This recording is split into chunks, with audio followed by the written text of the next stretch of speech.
দিনাজপুর শহরের রায়সাহেব বাড়ি এলাকায় উৎসবমুখর পরিবেশে উদযাপিত হয়েছে লোকনাথ মন্দিরের ১৩তম প্রতিষ্ঠা বার্ষিকী। এই উপলক্ষে আয়োজিত অনুষ্ঠানে প্রধান অতিথি হিসেবে উপস্থিত ছিলেন স্থানীয় সংসদ সদস্য, দিনাজপুর ৩ আসনের সংসদ সদস্য সৈয়দ জাহাঙ্গীর আলম কেক কেটে এই অনুষ্ঠানের উদ্বোধন করেন।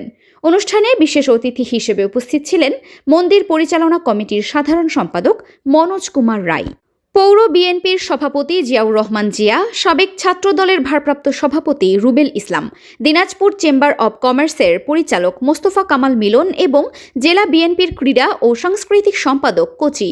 আলোচনা সভায় বক্তারা লোকনাথ মন্দিরের ধর্মীয় ও সামাজিক কার্যক্রমের প্রশংসা করেন।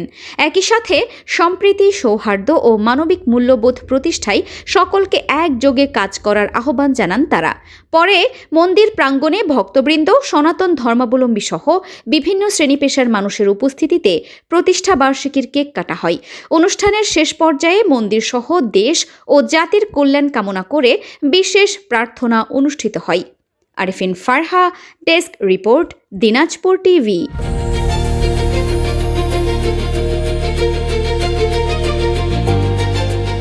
দিনাজপুর টিভি মানুষের জীবনের কথা বলে।